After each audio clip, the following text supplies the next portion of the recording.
So Disney Plus dropped 3 more episodes of Your Friendly Neighborhood Spider-Man.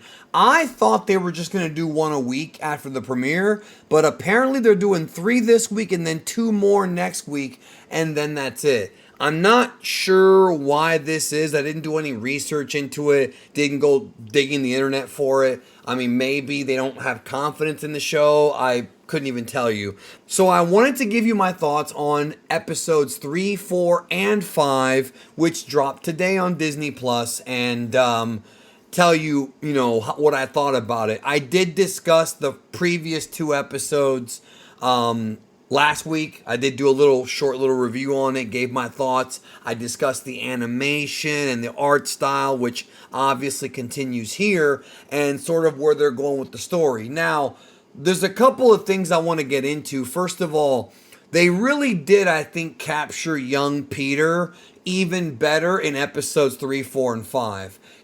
He's not quite like how Miles Morales is in the Spider-Verse films. And I say that because whenever I see one of these animated shows, I worry they're just going to redo the same type of character. And he's really not. I mean, there's some similarities because they are both heroes, but there's a lot of differences too, and he plays it up very differently.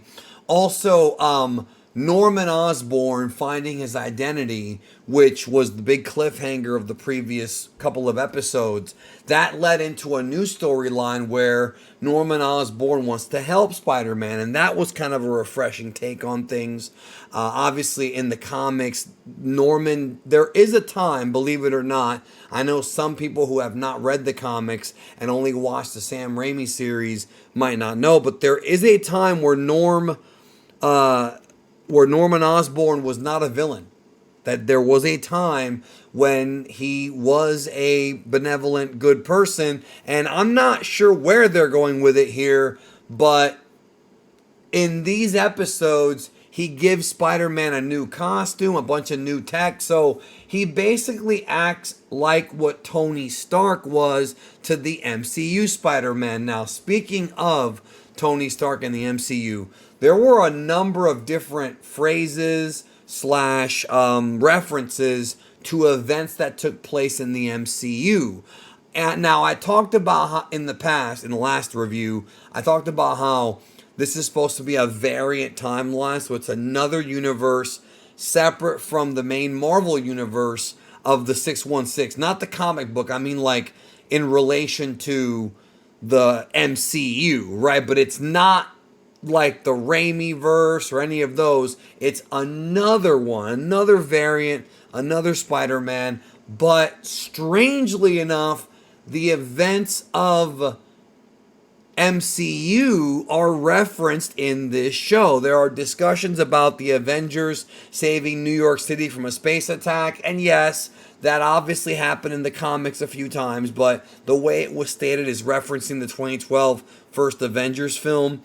And to go even further, they bring up the events of Age of Ultron. They literally bring up the events of Age of Ultron, and this is the one where I know they're not referencing the comics, because they talk about how Ultron was AI that was created by the Avengers, which he was, by Tony Stark, by Iron Man.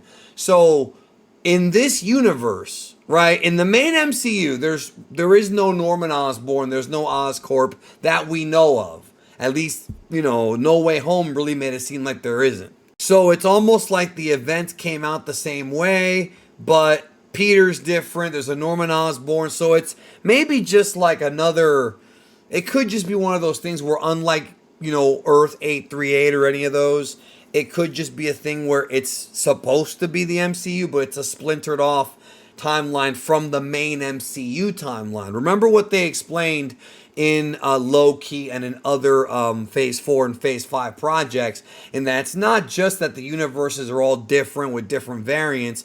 Oftentimes, even the smallest of one change or one small decision creates a separate timeline, because one small decision can lead to a lot of big ones. It's the butterfly effect. So this has left them open to creating millions of different universes, billions, trillions, just based on that factor. So I don't think it takes away from the show. It just surprised me. I didn't even mean to go off on and talk about this as long as I did. But anyways, as far as these episodes go, Spider-Man faces off against Tarantula, Speed Demon, some familiar characters, and then we actually see, interestingly enough, Otto Octavius is in this show. I wasn't expecting him. Scorpion is in the show. So they're for only 9 episodes. They sure are bringing in, a lot of Spider-Man's, rogues gallery. They put the focus on this group of Russians, and they ended up being a big focal point in episode 5, and a team that Spider-Man has to overcome. And that was also something I wasn't expecting. Something I did like, though. I have read a lot of classic Spider-Man from the Stan Lee era as well as the 80s, and I do not remember these characters. So I don't know if they're made up for the show or actually in more of the recent comics. I don't remember them, but it worked for me, even though I think it would be more interesting. Because what happens is Mila actually buys high-tech weaponry from Otto Octavius.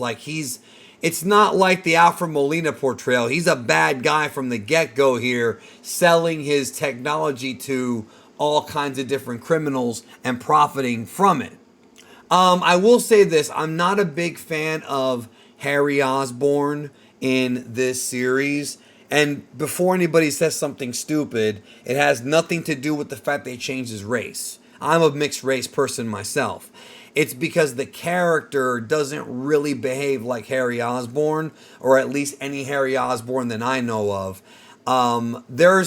He's not a bad guy, but his behavior, it's almost like when they changed him, they decided to sort of change how he behaves culturally.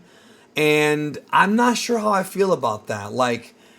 I guess if you're going to change a white character to a black character, having him be more culturally appropriate to African American culture would make sense, but here it just felt like they were just changing him instead of just making a new character. And this is the first time I can tell you that this was a bit weird. You know what I mean? This is the first time in this show where and you know me, I'm very against the culture war. I'm very against this constant back and forth online, this discourse of Disney and their subsidiaries, pushing political agendas. But this is the one time where I thought it was a little bit distracting. I don't hate the Harry Osborn character. It's just a radical departure from any Harry Osborn that I remember.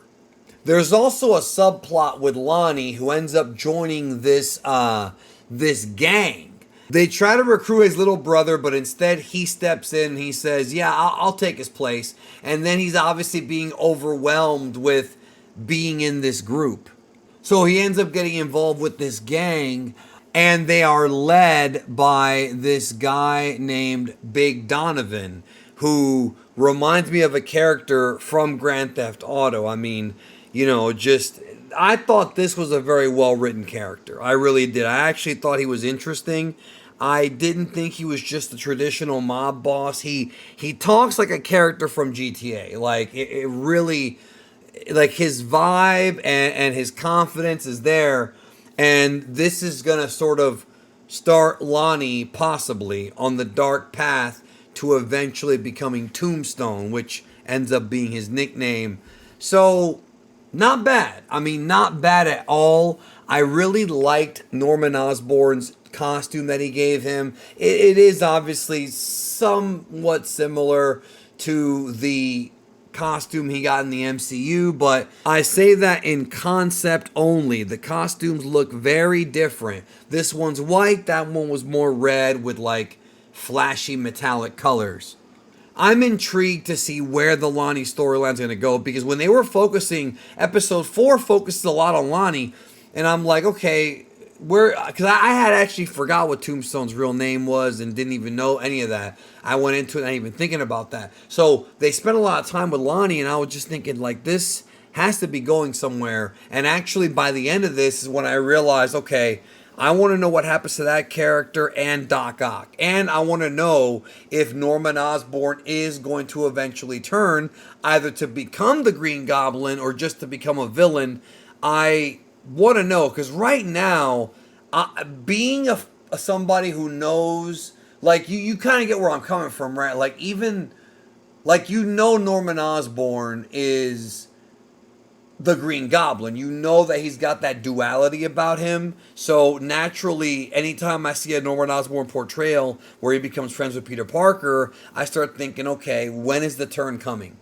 When is he going to eventually turn? And I don't know if it's going to happen in this show, because so far he seems to be a bit too in, and Peter seems to be a bit too, I guess, open to.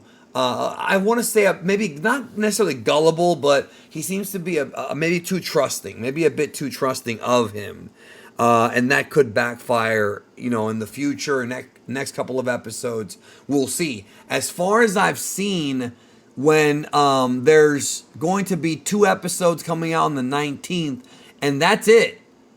Like, that's the end of the series, or at least the end of the season. So if that's left an open thread, I am wondering if it's going to get another season, or if they just leave it like that. I don't know. I couldn't even tell you. So it was a fun view. It's not the most, again, like I said last time, it's not something you have to immediately drop everything and go watch. It's not like go out of your way to see this. It's fine to watch it if you got kids, or even if you're a fan of Spider-Man and you have some time. The episodes are not that long. It's not a waste of time, but there are other things that I think people should be watching. Like, for example, Cobra Kai is ending next week, and I think people need to get caught up on that and watch the final episode. Do you understand what I'm saying? Like, that's what I would like. If should I go watch this instead of Cobra Kai? No, go watch Cobra Kai. It's a much better show, much more interesting show, in my opinion. So what do you think about episodes 3, 4, and 5 of Your Friendly Neighborhood Spider-Man? Let me know in the comments, and thank you as always. See you guys real soon.